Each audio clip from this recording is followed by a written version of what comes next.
Pero mientras tengamos esta vida, podamos respirar sobre la faz de la tierra, mi hermano, tenemos esa esperanza de poder hacer las cosas bien como Dios le agrada, como Cristo está pidiendo.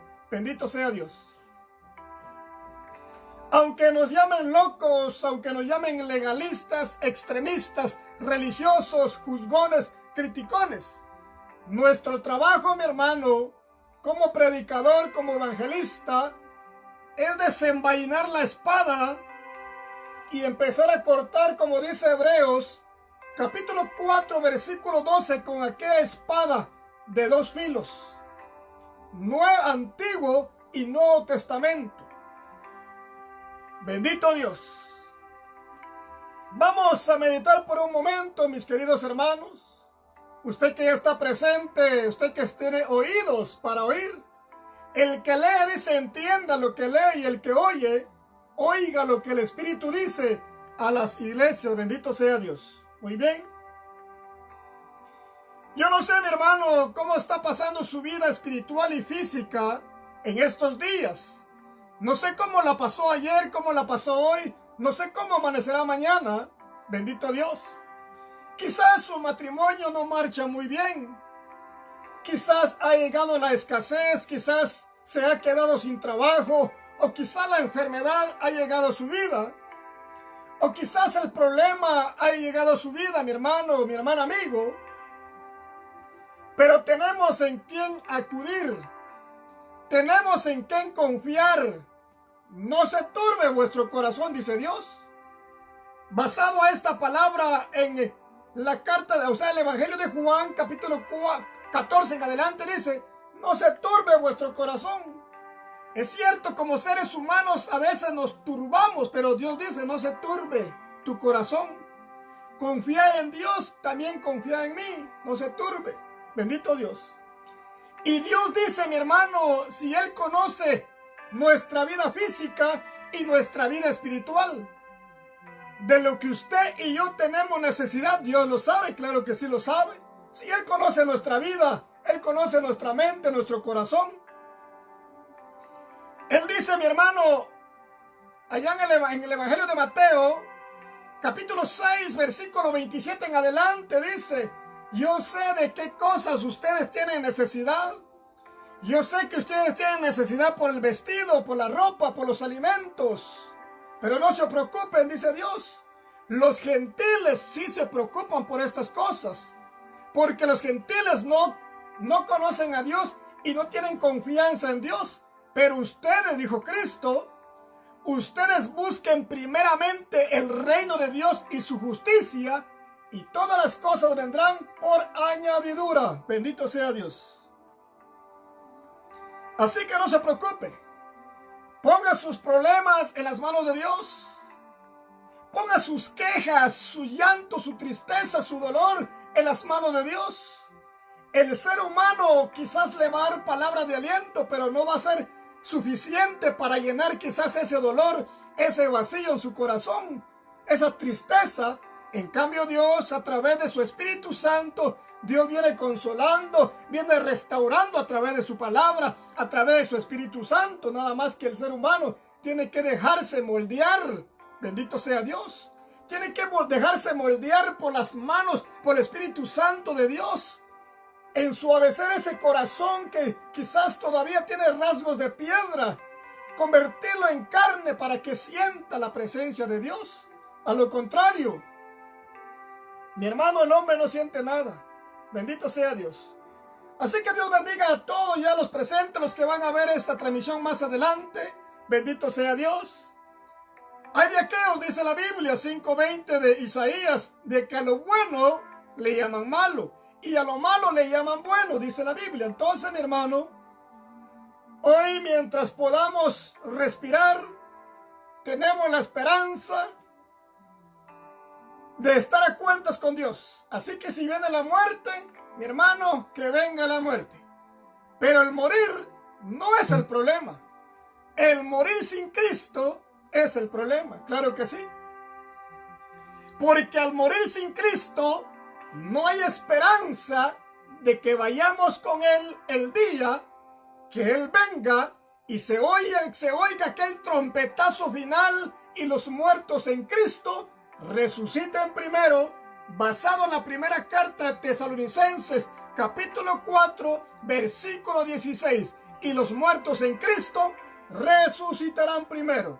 Y luego nosotros, que hayamos quedado en carne y sangre, seremos arrebatados y transformados en un abrir y cerrar de ojos y a reunirnos con Cristo en el aire. Bendito Dios. Primera carta de Tesalonicenses 4:17. La reunión de la iglesia con Cristo va a ser en las nubes, en el aire, mi hermano. Así que esa es la esperanza que nosotros tenemos. Esperamos lo que venga. Si la muerte viene a nuestra vida, ¿qué podemos hacer? La primera carta de Samuel 23 dice que la muerte está a un paso de nosotros. Si ya nos tocó, mi hermano, ¿qué podemos hacer? Está establecido. Y Dios sabe los días de la vida del hombre. Así que mientras estamos vivos, aprovechemos esta vida. Podemos hacer de todo menos pecado. Podemos comer de todo. Mientras haya dinerito, comamos de todo. Pero no alimento sacrificado a los ídolos.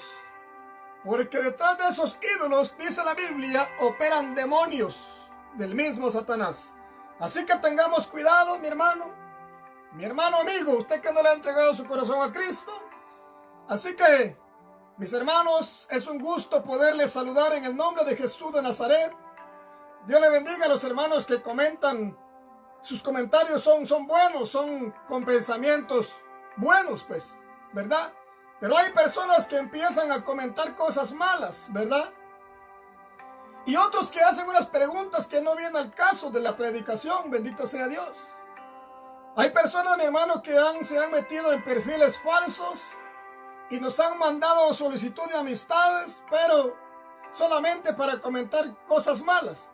Pero uno ya los conoce qué tipo de personas son y quiénes son. Bendito sea por el tipo de comentarios que hacen. Pero si usted hace buenos comentarios, hace alguna pregunta y si Dios nos ayuda a responder, pues podemos responder, mi hermano. Así que vamos a compartir un momento la palabra de Dios. Y el tema de esta hora de la noche, mis queridos hermanos, es un tema muy comprometedor para la vida del ser humano. El tema es: piensa antes de meterte con un hijo o hija de Dios, ya sea siervo con S de sapo. Oiga, mi hermano, S mayúscula, porque hay personas que dicen Dios le bendiga siervo, pero con un tono de burla, con el siervo minúsculo, con la C minúscula, ¿verdad? Entonces con esa burla lo hacen siervo. Entonces un siervo de Dios se escribe con S. Bendito sea Dios. Aleluya. Así que, mi hermano, vamos a ver esta palabra poderosa. Si usted es de Dios, mi hermano, mi hermana, y si por X motivo alguien le está haciendo la vida imposible, le está haciendo la guerra, le está haciendo problemas, quizás le ha levantado una crítica, un chisme, quizás han murmurado de su vida, no se preocupe. No se preocupe. Si usted es de Dios, Dios peleará por usted. Basado en la palabra en Éxodo 14:14 dice: yo pelearé por vosotros y vosotros estaréis tranquilos, dice Dios. Aleluya. Mis hermanos, usted ya sabe la lectura quizás, ¿verdad? Daniel, el libro de Daniel, capítulo 6, versículo 10 en adelante. Vamos a leerlo para poder meternos a lo que es la palabra, mi hermano, en esta hora de la noche. Bendito sea Dios. Daniel capítulo 6 y versículo 10 en adelante. Aleluya. Muy bien. Leemos esta palabra siempre y cuando honrando al Padre, al Hijo y al Espíritu Santo. Dice así: cuando Daniel supo que el edicto había sido firmado, entró en su casa y abiertas las ventanas de su cámara que daban hacia Jerusalén, se arrodillaba 3 veces al día y oraba y daba gracias delante de su Dios como lo solía hacer antes. Ahí dejemos. Ahí vamos a hablar esta palabra. Muy bien. Por eso le decía a mi hermano, yo no sé cómo está usted en estos días, cómo está su vida espiritual y físicamente. Pero si está pasando un problema, quizás económico, no cuente sus problemas con la gente. Aún dice Miqueas 7:5, no confíes en príncipe, así dice la palabra de Dios. Y cuídate, dice, de la que duerme a tu lado. Cuide su boca, mi hermano, no le cuente a la gente lo que le está pasando. Porque la gente a veces solo va a decir, así pues, tiene razón. Pero va a ser raro aquella persona realmente que le va a ayudar realmente con su problema, con su necesidad. Va a ser raro aquella persona que le va a echar la mano. Sino algunos solamente se enteran de lo que uno está pasando, pero no hacen nada. No confíe en príncipe, no confíe en el hombre, dice la Biblia. Porque hay hombres que no pueden hacer nada por usted, ¿verdad? Usted le cuenta algo a esta persona, al rato ya lo sabe, quizás toda la colonia, toda la aldea, todo el municipio, todo el país. Solamente confía en Dios. ¿Está pasando algún problema? Quizás. Recuerde lo que hizo Ana. Ana en el capítulo 1 y versículo 9 en adelante de la primera carta de Samuel dice que Ana era una mujer atribulada, era una mujer llena de problemas. Era una mujer que la insultaban, la irritaban todos los días, ¿verdad?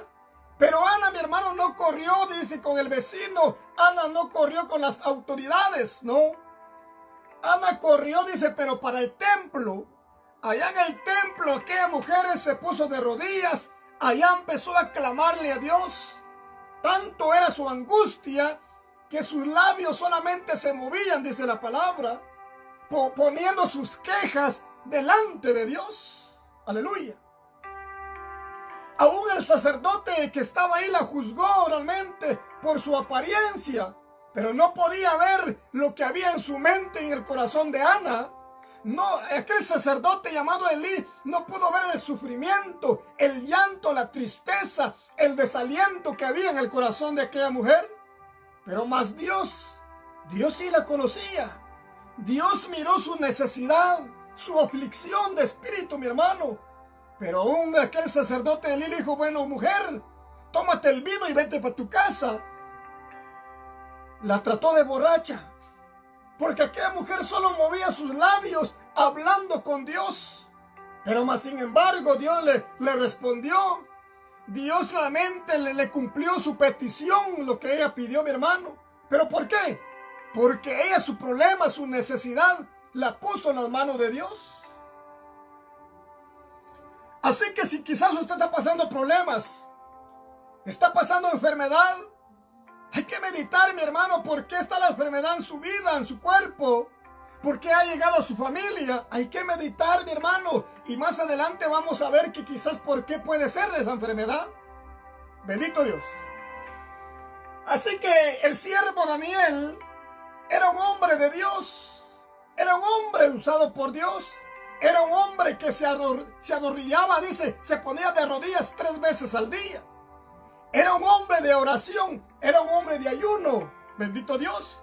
Porque en el capítulo 9 y capítulo 10, y ahí Daniel dice que este hombre se metía a 3 semanas de ayuno, a 70 semanas de oración, bendito Dios. Aleluya. Era un hombre usado por Dios, un hombre que podía interpretar los sueños de las demás personas, algo que los brujos de aquel hombre no lo podían hacer. Aleluya. Pero realmente Daniel era un siervo usado por Dios. Por eso el tema es, piénselo primero, mi hermano. Piensa antes de meterte con un hijo o hija de Dios. Hay que pensarlo muy bien. Porque aquel hombre puede ser de una condición humilde, Hasta en su ropa se puede mirar humilde. Pero puede ser que ese hombre o esa mujer es de Dios. Quizás no ande con corbata, con saco, bien vestido. Pero quizás es humilde, pero puede ser un siervo o sierva de Dios. Y hay que tener cuidado, mi hermano, antes de criticar de este hombre y de esa mujer. Es cierto que Jesús dijo que las apariencias engañan. ¿Dónde lo podemos ver? ¿Dónde podemos afirmar esa palabra? Mateo capítulo 7, versículo 15. Jesucristo dio a conocer que las apariencias engañan. Usted puede ver a las personas son humildes para hablar. Hasta en la forma que se visten, mi hermano, con una humildad. Hasta te pueden predicar con una humildad, con ética, según ellos. Pero, mi hermano, pueden ser lobos rapaces. Hay que tener cuidado. Pero ¿cómo lo vamos a conocer? No por lo que dicen o por lo que hacen, sino por sus frutos. Así los vamos a conocer, por sus frutos.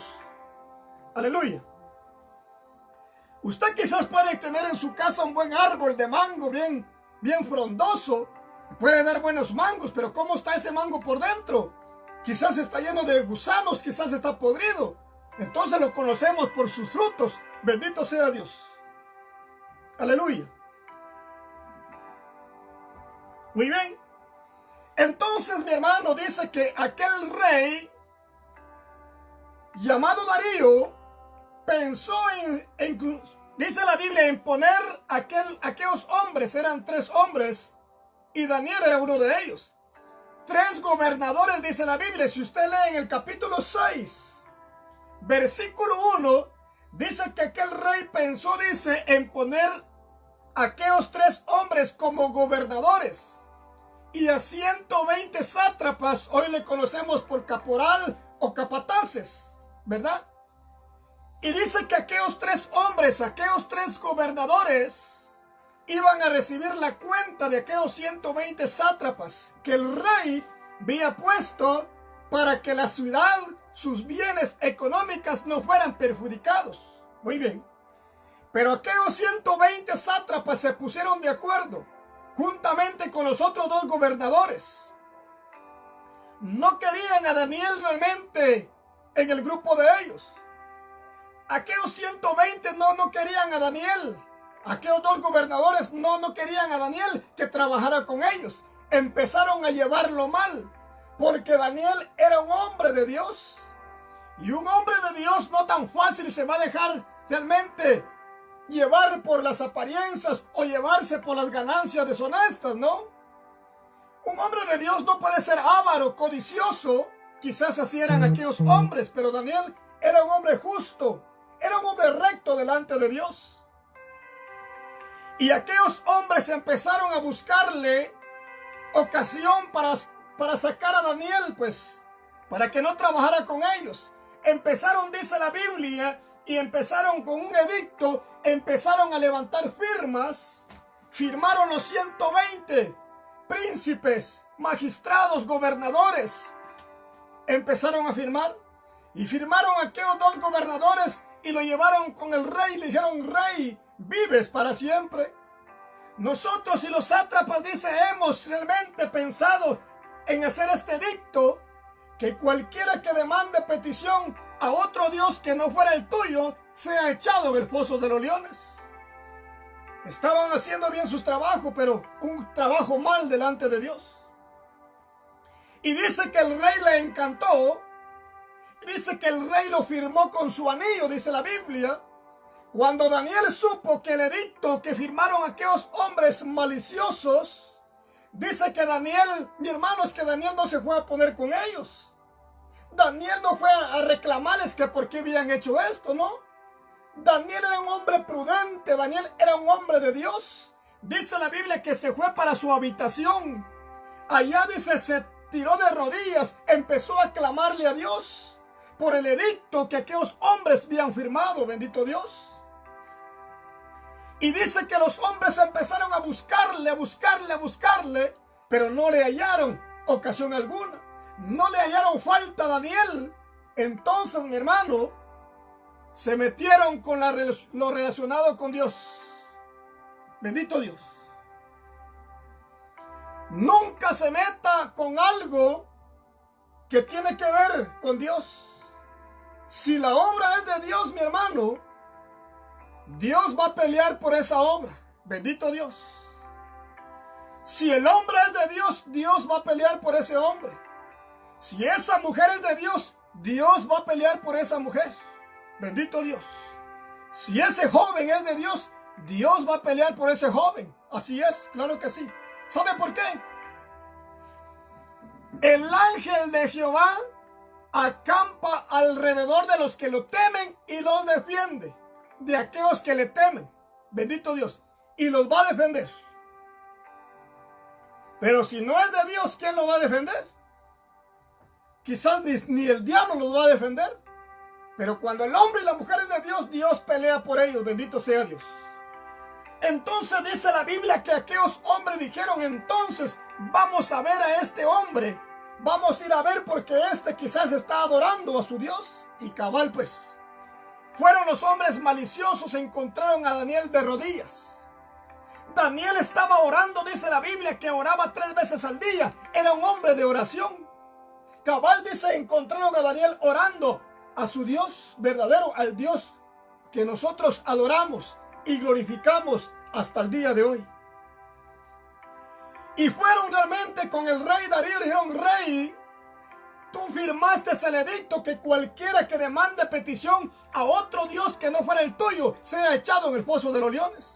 Claro que así es, dijo el rey. Daniel ha quebrantado el edicto que has firmado. ¿Pero por qué? Daniel está realmente dando petición a aquel Dios que no es el tuyo. Y en el edicto está firmado que aquel que demande petición a otro Dios que no es el tuyo sea echado en el foso de los leones. Trajeron a Daniel. Le preguntó el rey Darío a Daniel si era verdad lo que los hombres decían. Él dijo que sí. Entonces, mi hermano, llevaron a Daniel y lo echaron en el foso de los leones. Allá estuvo Daniel toda la noche. El rey, dice la Biblia, no comió manjar delicado. El hombre no pudo dormir. Pero de mañana, dice la Biblia, que corrió el rey a la entrada del pozo de los leones, gritando a Daniel, Daniel, siervo del Dios Altísimo, al que tú sirves, ¿estás ahí? El hombre respondió, aquí estoy, aquí estoy. Los leones no me han hecho nada.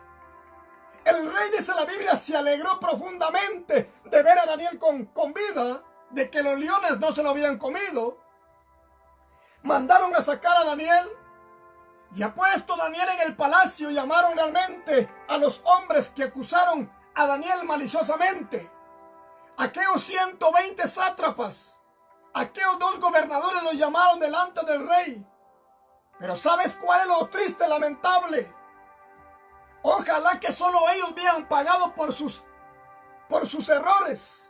Pero no es así, mi hermano. El rey ordenó que trajeran a sus esposas y a sus hijos y los echaron en el foso de los leones. Esa es la consecuencia, mi hermano, mi hermana, amigo, de meterte con un hijo de Dios. Por eso el tema es, piensa primero antes de meterte con un hijo de Dios.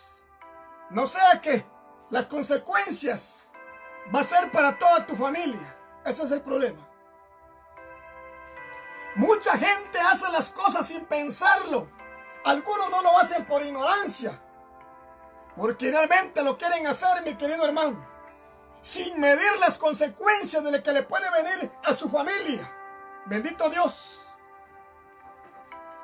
Aún el que desprecia esta palabra, ¿sabes qué dice Dios? La primera carta de Tesalonicenses, capítulo 4, versículo 8, dice que el que desprecia esto no desecha a Dios, a hombres, sino a Dios, dice la Biblia, perdón. El que desecha esta palabra no desecha a hombres, sino a Dios, que también nos ha dado de su Espíritu Santo. La gente dice, nada, dice la gente, si miren quién está predicando, miren este aquí, este, quizás puede ser de Dios. Ten cuidado, mi hermano, amigo. Y así hay mucha gente al día de hoy. Empiezan a murmurar de este, empiezan a murmurar de aquel, sin saber que ese hombre, esa mujer, puede ser de Dios. Bendito Dios. ¿Qué es lo que hablas tú de los siervos de Dios? ¿Qué es lo que hablas? ¿Hablas bien o hablas mal? Tengamos cuidado, mi hermano. Bendito Dios. Y la gente da testimonio de lo que la gente habla, mi hermano. Bendito Dios. Hace 2 días me comentaba realmente una persona, mire usted, dice, fíjese que habían 3 pastores. Va a criticar, dice, a los predicadores de aquí de la iglesia, que decían esto, o sea, decían aquellos. Y lo más triste dice que son 3 pastores de la misma misión. Y la pastora que se gozaba de lo que ellos criticaban. Le digo yo, está bien. Está escrito que a nosotros nos van a decir de todo. Bendito sea Dios por eso. La Biblia dice que bienaventurado, dice la Biblia, que por la causa de Cristo nos persigan, nos insulten, nos desprecien, nos hagan de todo. Bendito sea Dios. Pero si nos critican por estar haciendo lo malo o entrometerme en lo que no debo, mi hermano, merecido lo tengo. Pero si me están criticando porque estoy soltando aquella palabra, estoy realmente reprendiendo el pecado, bendito sea Dios, y es que se arreglen con Dios. El problema, mi hermano, el problema es que la consecuencia no solamente la sufre el criticón, sino también la familia. Hay que tener cuidado. ¿Y sabe por qué? ¿Por qué puede venir consecuencia criticar a un hijo de Dios? Léalo usted. Números, capítulo 12, versículo 1. Números, capítulo 12, versículo 1, dice, hablando de Moisés. Aquel hombre dice, prudente, manso, y no había hombre en la tierra como este Moisés. Pero su hermano, su propio hermano, Aarón y María, los 2 hermanos de Moisés, dice que empezaron a murmurar que él había tomado a una mujer cusita. Empezaron a murmurar de Moisés. Entonces Dios los dijo que los llamó, dice, al tabernáculo. Allá habló con ellos y le dijo, ¿por qué ustedes han murmurado de mi siervo Moisés? Si mi siervo es manso, no hay otro hombre como él sobre la faz de la tierra, humilde. Mire pues lo que le pasó a Aarón y a María. Les cayó lepra. ¿Sabe por qué les cayó lepra? Solamente por murmurar de su hermano. Tenga cuidado, mi hermano, mi hermana, de murmurar de aquel, déjelo. Mejor cerremos nuestra boca, no digamos nada. Que Dios, si están haciendo lo malo, déjelo. Que Dios se encargue de esta gente ingrata. Bendito, usted siga haciendo lo bueno. Bendito sea Dios. Esas son las consecuencias de María y Aarón. Les vino una enfermedad en sus cuerpos. Ahora podemos ver y entender, mi hermano, que hay enfermedades naturales. ¿Cómo que no? Claro que sí. Hay enfermedades naturales que quizás con una medicina se le puede quitar, o quizás con una hierba natural. Por ejemplo, Ezequías. Ezequías en Isaías 58:1 dice que se enfermó de muerte, pero se enfermó con una llaga. Fueron una masa de higo que le pusieron en la herida. Aquellos, dice, majaron el higo y lo pusieron realmente en su herida y sanó. 15 años vivió todavía Ezequías. Bendito Dios. Entonces hay enfermedades naturales que le vienen al ser humano, pero hay enfermedades por causa del pecado. La lepra le vino a María y a Aarón. ¿Por qué? Por estar murmurando de su hermano. Eso es pecado, mi hermano. Viene pecado realmente por causa realmente de la desobediencia. ¿Sabe por qué? ¿Por qué de la desobediencia? Jeremías capítulo 2 versículo 19 dice, tu maldad te castigará y tus rebeldías te condenarán por cuanto tú has dejado a Jehová. Mejor reconoce y ve cuán malo y amargo es el haber dejado tú a Jehová y no tener temor de mí, dice Dios. Entonces, mi hermano, mucha gente está sufriendo por causa de la rebeldía. Se han revelado hombres que han dejado de predicar la palabra, hombres que han dejado de exhortar el pecado, hombres que han dejado de reprender el pecado, mi hermano. Hoy están sufriendo por su misma desobediencia, porque se han apartado de los caminos rectos de Jehová. Y no reconocen que le han fallado a Dios. No reconocen que Dios les dio un talento, Dios les dio un ministerio, pero hoy lo han enterrado. Bendito Dios. Tengamos cuidado, porque mi hermano, La venida de Cristo está muy cerca. En el capítulo 2 y versículo 23 de la segunda carta de Reyes, encontramos al profeta Eliseo. Usted ya sabe quién fue Eliseo, fue el ayudante de Elías. Cuando Elías se lo llevó el carro de fuego, dice que dejó venir su manto, entonces lo levantó realmente Eliseo. Pero como Eliseo le pidió una doble porción a Elías, cuando Elías se fue cayó el manto y Eliseo dice con aquel coraje, dice que somató el manto en el río Jordán y el río Jordán se abrió. O sea, le quedó doble porción. Bendito sea Dios. Aleluya. Pero Eliseo llegó a ser viejo. Tanto era la viejez que estaba sin pelo, estaba calvo. Entonces aquellos jóvenes, dice la Biblia, en la segunda carta de Reyes, capítulo 2, versículos 23 y 24, empezaron a burlarse del varón. ¡Ahí viene el calvo! ¡Ahí viene el calvo! Se estaban burlando. Dice que Eliseo se volteó y los miró y los maldijo en el nombre de Dios. Y dice la Biblia que salieron dos osas que los despedazaron a ellos. 42 varones